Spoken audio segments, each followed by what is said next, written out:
Hi friends, എല്ലാവർക്കും ശ്രീൽ വ്ലോഗിലേക്ക് സ്വാഗതം. അപ്പോൾ ഫ്രണ്ട്സ്, ഇനിയിപ്പോൾ ഇങ്ങനെ ഒരു വീഡിയോ വേണ്ടി നിങ്ങളുടെ മുന്നിലോട്ട് വന്നിരിക്കുന്നത് നാളെ തിങ്കളാഴ്ച ഇവിടെ അവധി പ്രഖ്യാപിച്ചു എന്നൊരു അപ്ഡേറ്റ് ഇപ്പോൾ വരുന്നുണ്ട്. അതോടൊപ്പം തന്നെ 5 മുതൽ 9 വരെ ക്ലാസ്സുകളിലെ കുട്ടികൾ പ്രത്യേകമായി ശ്രദ്ധിക്കുക. അപ്പോൾ എന്തായാലും നേരെ വീഡിയോയിലോട്ട് പോകാം. ആദ്യമായിട്ടാണ് എൻ്റെ ചാനൽ കാണുന്നതെങ്കിൽ ഒന്ന് സബ്സ്ക്രൈബ് ചെയ്യുക. അവധി വാർത്തയുമായി ബന്ധപ്പെട്ട് പറയുകയാണെങ്കിൽ മലപ്പുറം ജില്ലയിൽ നിലമ്പൂർ ഉപതെരഞ്ഞെടുപ്പിനോടനുബന്ധിച്ച് വോട്ടിംഗ് സാമഗ്രികൾ വിതരണം ചെയ്യുകയും സ്വീകരിക്കുകയും ചെയ്യുന്ന ചുങ്കത്തറ മാർത്തോമ ഹയർ സെക്കൻഡറി സ്കൂളിന് മലപ്പുറം ജില്ലാ കളക്ടർ അവധി പ്രഖ്യാപിച്ചിട്ടുണ്ട്.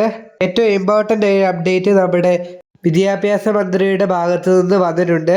അതായത് ഈ വർഷം 5 മുതൽ 9 വരെയുള്ള ക്ലാസ്സുകളിൽ മിനിമം മാർക്ക് സിസ്റ്റം, അതായത് 30% മാർക്ക് നേടണം എന്നുള്ളത് നിർബന്ധമാക്കും. 8ാം ക്ലാസ്സിൽ 30% മാർക്ക് വാങ്ങാത്ത കുട്ടികൾക്ക് അവധിക്കാലത്ത് അധിക ക്ലാസ്സുകൾ നൽകി അടുത്ത ക്ലാസ്സിലേക്ക് ജയിപ്പിക്കാനും തീരുമാനിച്ചിട്ടുണ്ടെന്ന് മന്ത്രി ശ്രീ ശിവൻകുട്ടി സാർ അറിയിച്ചിട്ടുണ്ട്. അപ്പോൾ ഇത്രയാണ് നിങ്ങളുമായിട്ട് ഷെയർ ചെയ്യാനുള്ളത്. അപ്പോൾ എന്തായാലും അടുത്തൊരു വീഡിയോയിൽ കാണാം. അപ്പോൾ എല്ലാവർക്കും നന്ദി. ഇതുമായി ബന്ധപ്പെട്ടുള്ള അപ്ഡേറ്റ് ഡിസ്ക്രിപ്ഷൻ ബോക്സിൽ കൊടുത്തേക്കാം.